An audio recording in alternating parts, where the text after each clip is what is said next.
Hi, Ben and Calvin. I went to the library today and picked out this book called Trick or Treat. Sometimes it's a treat to be tricked. So I thought, given that you guys like Halloween so much, you might like this book, Trick or Treat by Leo Landry.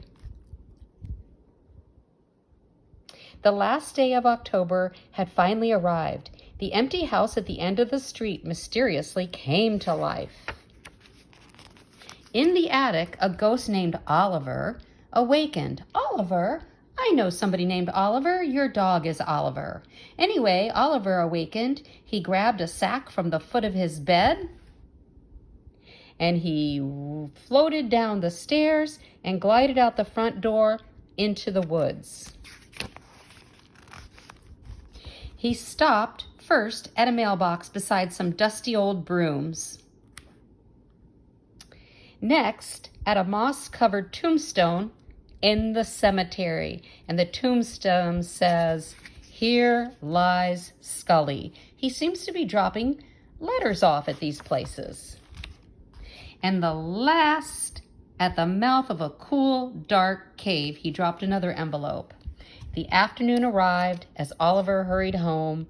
A lone envelope slipped from his bag and it twirled to the ground. So there's Oliver up there, and an envelope slipped from his bag and twirled to the ground. I bet there's Ben and Calvin. They're probably going to get the envelope from Oliver. There was so much work to be done. Oliver dusted the furniture. He welcomed the spiders, because after all, it's Halloween. And he awoke the sleepy black cats. It was going to be the spookiest party ever.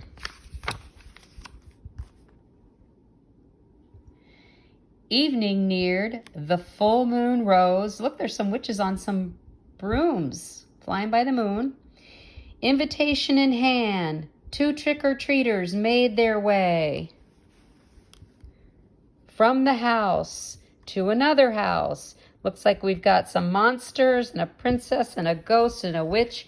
And what is he? He is a vampire, Pumpkinhead, a cow, a wizard, an alligator, and an astronaut. At the empty house at the end of the street, Oliver's guests began to arrive. Knock, knock. "Boo!" greeted Oliver. "Hooray! Witch broom rides," he said. More guests arrived. Knock, knock. Looks like some skeletons. "Boo!" greeted Oliver. "Scully and Jake, the Spooky Bones Band, and you've brought us the bats." How many bats are there? 1, 2, 3, 4. "Now, let the spooky party begin," said Oliver. Oliver smiled. All of his friends were here. It was his favorite night of the year. Looks like the witches are making some brew.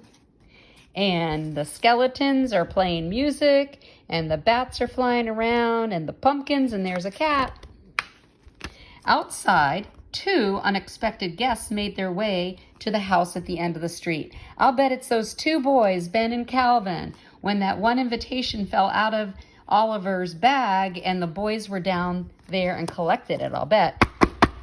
Knock, knock. Oliver opened the door. "Trick or treat," said the little cow and the little jack-o'-lantern. No one knew what to do, not even Oliver. "Should we hex them?" whispered the witches. "We could spook them," whispered the ghosts, "until they go away." Even the bats squeaked in alarm. "I've got it," said Oliver, and he slowly flew closer to the little cow and the little jack-o'-lantern. "Treat," shouted Oliver. "Welcome to my party." And that was how a little cow and a little jack-o'-lantern came to dance with skeletons, chase ghosts, ride with witches that last night of October. As they were leaving, the little cow told Oliver it was their best Halloween ever, and we've never even seen such fine costumes, said the little jack-o'-lantern. The next morning, Oliver awoke to find a note on his doorstep. The note said, "To Oliver, you are invited to Jack's birthday party, Saturday, November 7th, 27 Cherry Lane at 3 o'clock. No costumes are necessary. Love, Cow and Jack-o'-lantern. Ben and Calvin." And it's the end. The story of Trick or Treat.